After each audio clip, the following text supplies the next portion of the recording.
బనకచెర్లపై కేంద్రం నిర్ణయం తీసుకోలే. గోదావరి జలాల పంపిణీలో తెలంగాణకు అన్యాయం జరుగుతూ కిషన్ రెడ్డి. దీనిపై కేంద్రానికి రేవంత్ రెడ్డి లేఖ రాయాలి. కేంద్రానికి రేవంత్ రెడ్డి లేఖ రాస్తే మీరెందుకున్నది? ఇక నాకు బూతులు వచ్చా అట్లాంటి వస్తుంది. కేంద్రానికి రేవంత్ రెడ్డి లేఖ రాస్తాడు, ఆయన లేఖ రాస్తాడు, రాయడు. ఆయన పక్కకు పెడదాం కాసేపు. చంద్రబాబు చెప్పినట్టే ఇంటుండ అనుకుందాం.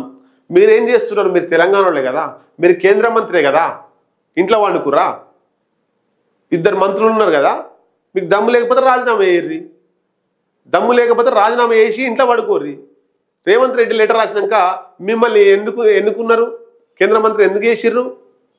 ప్రజలకు సమాధానం చెప్పాలి కదా. కిషన్ రెడ్డి ఏం మాట్లాడుతాడో అర్థం కాదు, బండి సంజయ్ ఏం మాట్లాడుతాడో అర్థం కాదు. ఈయన కూడా గట్లే తయారయ్యాడు. రేవంత్ రెడ్డి లేఖ రాసినాక మీరెందుకండి ఉండి? రేవంత్ రెడ్డి లేఖ రాయడానుకుందాం, చంద్రబాబు ఎట్లా చెప్తే అట్లా వింటాడు. మీరెందుకు కేంద్రాన్ని అడుగుతలేరు? నరేంద్ర మోడీని అడుగుతలేరు? కేంద్ర ప్రభుత్వాన్ని ఎందుకు అడుగుతలేరు? బనకచెర్ల మీద ఒక మాట ఎందుకు మాట్లాడతలేరు? ఏం మాట్లాడితే ఏం ప్రయోజనం? ఎందుకు? ఆడ ఉన్నది ఎన్డీఏ కూటమి. ఆంధ్రప్రదేశ్లో చంద్రబాబు నాయుడు, పవన్ కళ్యాణ్, బీజేపీ, ఈ 3 పార్టీలే ఆడ అధికారంలో ఉన్నాయి. వాళ్ళతో కొట్లాడలేరు కదా.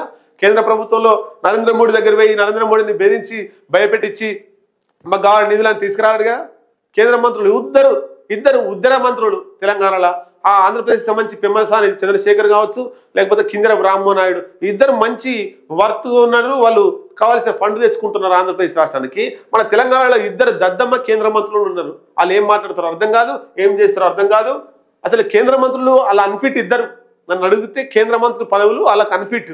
వాళ్ళని తీసుకుపోయి ఒక ఊరికి సర్పంచ్ చేస్తే బాగుంటుంది అంతే.